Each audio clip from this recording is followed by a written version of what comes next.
Wanita bila tertekan itu memang butuh bicara. Kalau kita sedih, takut, dia pasti butuh bicara. Kenapa? Perempuan itu, Bu, kalau dia udah ngomong, baru dipikirin tuh omongannya. Ah, itu perempuan rata-rata. Laki-laki, ya, bila tertekan tidak mau bicara. Ini harus hati-hati ya, Bu.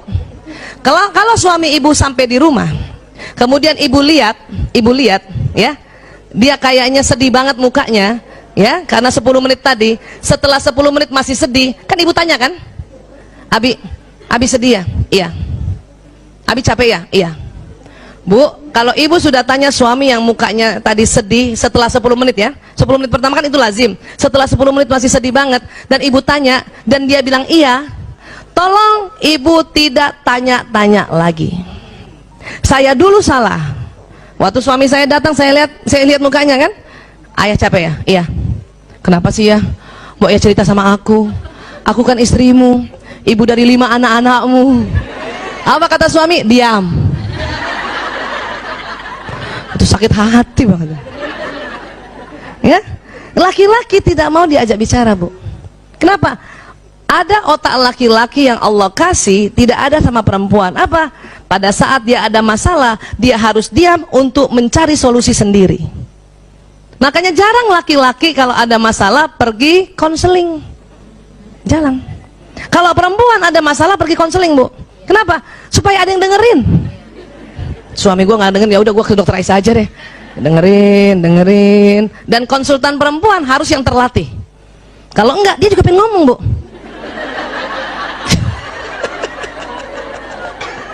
Pasiennya perempuan, udah cerita, dia juga pengen cerita. Makanya konsultan perempuan itu, psikolog perempuan atau dokter konselor perempuan ya, itu harus terlatih untuk dengar. Sudah selesai semua, tinggal memetakan. Ya, laki-laki enggak. Dan ingat, laki-laki mau cerita sama istrinya kalau masalahnya ini sudah ada alternatif solusi. Jadi ibu tenang aja, nanti dia cerita kok. Termasuk anak kita kalau datang. Ya. Sayang, kok kayaknya marah ya? Iya, Bun. Mau ya cerita sama Bunda. Bunda kan ibumu yang melahirkanmu.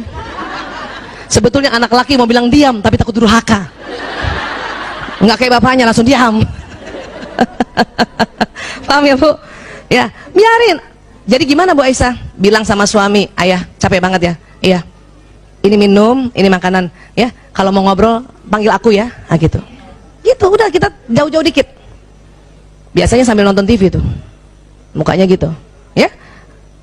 Anak juga begitu, anak laki-laki. Ya, kakak capek ya? Iya, Bun. Ya udah, ini makan, ini minum. Kalau mau cerita kapan-kapan panggil Bunda ya. Belum tentu hari itu dia mau cerita, Bun. Bisa jadi minggu depan. Ya. Kenapa? Laki-laki mau cerita sama perempuan, masalahnya dia cerita, tapi dia sudah ada alternatif solusi. Supaya apa? Laki-laki ingin dianggap sebagai pahlawan. Bun, ada PHK di kantor aku. Oh ya gitu ya. Terus apa kebijakan ayah? Ah, tanya gitu. Ya? Ya, aku sih sebenarnya susah banget ya ambil keputusannya, saya mutasi aja. Oh gitu. Insya Allah kebijakannya Abi ya itu manfaat cia gitu dan. Ya, nah itu. Jangan kita suami cerita, Bun, ya di kantor ada pemecatan PHK. Terus kita diam aja. Oh, itu nggak suka laki-laki. Walaupun kalau kita ngomong dia begitu. Tetapi kalau dia yang lagi cerita, kita harus tanggapi dengan berapi-api dan lihatlah dia sebagai seorang pahlawan. Bisa, Bu? Coba latihan di kacanya berbinar-binar ya. Oh, terus gimana Abi? Ah, Masya Allah, Abi keren banget. Itu latihan, Bu.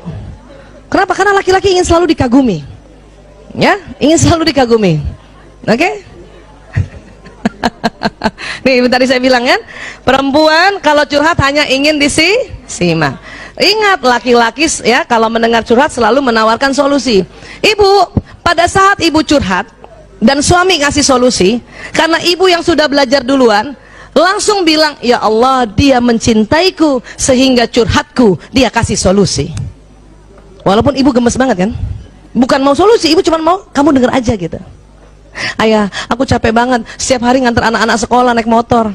Kata suami apa biasanya? Ya udah naik ojek aja kan gitu kan? Itu solusi bukan? Tapi karena istri bukan mau solusi, waktu disuruh kasih solusi ojek marah. ojek sekarang nggak bisa dipercaya, Abi. Ya udah kalau gitu panggil supir, apalagi supir. Wah. Terus kata suami apa? Lo katanya capek. Ya.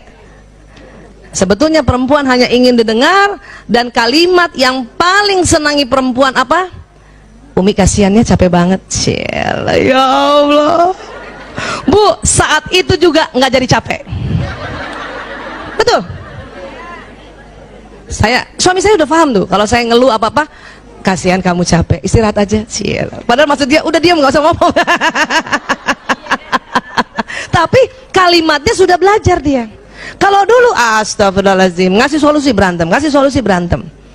Suatu ketika saya makan bakmi ayam sama suami, itu saya bilang, ya Allah kalau bakmi ayam gini kurang nendang ya. Dia kasih solusi, ya udah yuk kita makan nasi goreng lagi. Ya. Itu solusi. Paham? Dan suami saya juga sudah pintar sekarang, Masya Allah. Kalau saya curhat, setelah dia dengar curhat, apa dia bilang sama saya? Ibu, mau pakai solusi apa enggak? Itu kayak nanya mau pakai bawang goreng apa enggak. Kenapa? Kata suami saya, daripada gue berantem muter-muter debat kusir gara-gara ini. Paham ya? Nah itu tadi. Jadi gimana? Kalau gitu dari awal ibu bilang sama suami, Abi, ayah, ya, Mas, aku mau cerita aja ya. Oke, dia akan dengar. Kenapa? Karena laki-laki merasa kalau perempuan sedang ngobrol, dia harus carikan solusi. Itu dia capek juga, Bu. Tapi kalau dari awal kita bilang, dengar saja ya, aku cuma mau cerita, dia udah tenang. Oh, bukan solusi. Ya, dia selalu dengar, suami selalu ingin dianggap sebagai pahlawan. Itu harus diingat, ya. Kenapa suami ingin dianggap pahlawan? Ini Bu, ini otak dibelah ya. Ada yang merah-merah ini. Coba pegang dulu dahinya Bu. Nah, di dalam situ Bu, ini kayak ibu pegang dahi itu yang ini nih, ini ya, depan sini ya. Nah, agak ke dalamnya itu ada segitiga. Ini saya kasih warna merah, aslinya bukan warna merah ya. Namanya hipotalamus. Hipotalamus. Apa Bu? Hipotalamus. Ternyata Allah ciptakan hipotalamus laki-laki 2,5 kali lebih lebar dari perempuan. Ini. Ya. Jadi lebih besar siapa Bu? Laki-laki. Berapa besarnya Bu? 2,5 kali. Ini supaya kita hafal terus ya, diulang-ulang ya. Apa fungsi hipotalamus? Sebetulnya banyak ya. Tetapi untuk laki-laki ya dan perempuan ini, hipotalamus ini pertama, pusat menjaga keamanan Bu. Berarti laki-laki lebih jago jaga keamanan bukan? Iya. Itu makanya dia juga selalu ingin dilihat sebagai pahlawan. Ini harus kita ciptakan Bu. Bu Aisyah, tapi kan kita pura-pura. Enggak pura-pura Bu. Kita harus create, kita harus memang buat suasana seperti itu. Bukan pura-pura. Itulah amal ibadah kita sebagai seorang istri. Ya. Banyak suami-suami lagi ngobrol sama temennya, cerita tentang kehebatannya, kita ngomong apa dalam hati? Bohong. Apalagi kalau temennya lihat kan, itu bahaya banget Bu. Ya. Biarin, kalau suami cerita walaupun dia sesungguhnya, ya, dia bukan berbohong. Dia sedang negosiasi. Ya, kalau ada temennya tanya, ya, kamu punya chat nggak? Punya? Walaupun nggak punya tuh, itu negosiasi. Kita juga harusnya mendukung. Iya betul, insya Allah ada punya. Jangan. Oh.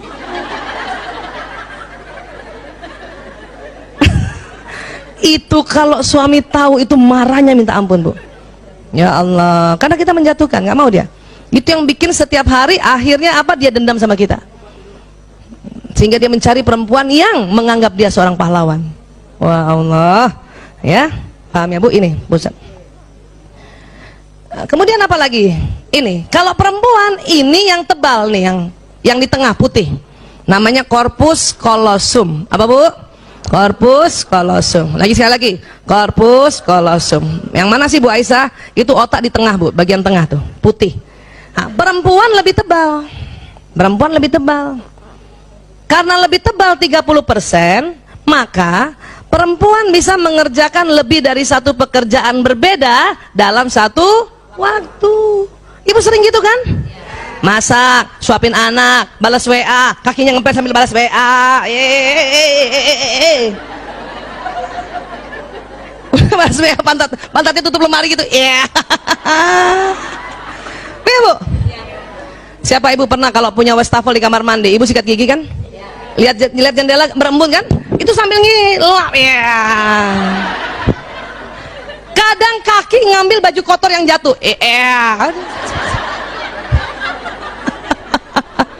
Iya Bu. Siapa ibu yang bawa mobil? Antar anak zaman dulu tuh. Apalagi ya, bawa mobil, anak belum makan disuapin, betul Bu? Masih bisa kita dengar qiraat ya dari kaset, masih bisa pasang alis. Itu perempuan. Bahkan ada gurunya teman anak saya, perempuan itu, dia naik mobil, dia naik motor dan selalu pakai helm. Tapi sambil dia naik motor bisa pasang alis, Bu. Itu perempuan, keren banget. Kok bisa Bu Aisyah? Enggak, dia tahu dari rumahnya ke tempat dia kerja melewati 4 lampu merah. Jadi lampu merah pertama kan, lampu merah ada angkanya kan? Jadi kita udah tahu kan? 30, 31 kan gitu. Dia buka helm, pasang sebelah. Kadang baru setengah yang sebelah, udah, ya Allah, udah tutup helmnya dia. Apa? Dia perkirakan lagi lampu merah kedua. Ya, lampu merah kedua ternyata hijau.